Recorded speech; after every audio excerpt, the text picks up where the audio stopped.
Corona से बचाव के लिए कई तरह की तदाबीर का इस्तेमाल किया जा रहा है। इसी तरह जिला इंतजामिया की जानिब से कोरोना से बचाव के लिए कोविड-19 का टीका लगाया जा रहा है। एकात्मिक बाल विकास प्रकल्प गणेशनगर नांदेड़ के जरिए निगरानी चलने वाले आंगनवाड़ी स्कूल की खातून जिम्मेदारान ने कोविड-19 का दूसरा टीका लगवाया। इस मौके पर आंगनवाड़ी स्कूल की टीचर संगीता टाक ने लोगों से अपील की कि वो कोविड-19 से बचाव के लिए टीका जरूर लगवाएं।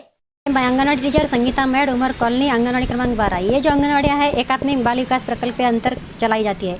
आज यहाँ पे पूरे आंगनवाड़ी टीचर और सुपरवाइज़र हम यहाँ पे आज दूसरा टीका लेने कोविड-19 का दूसरा टीका लेने के वास्ते हम यहाँ पे आए वाले हैं। जैसे नारी शक्ति जहाँ जहाँ पहुँचती है, जो हर इसमें नारी शक्ति आगे रहती है। हर सर्वे हो या कौन सा भी ये टीका हो, नारी शक्ति जो है आंगनवाड़ी सेविका सबसे आगे रहती है।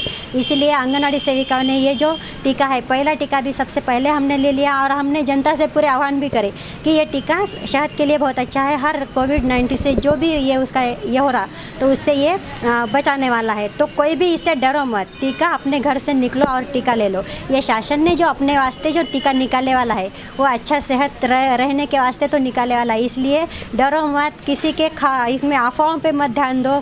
कोई भी अफवाह अपने दिल पे मत लो। ये अफवाहों के लिए ये टीका नहीं है, अपने सेहत के लिए टीका है। तो ये टीका ले लो, फर्स्ट और सेकंड। और इसमें सेकंड टीके में जो 28 दिन का फासला रहना चाहिए, 28 दिन पूरे होते ही ये फासला ले लो।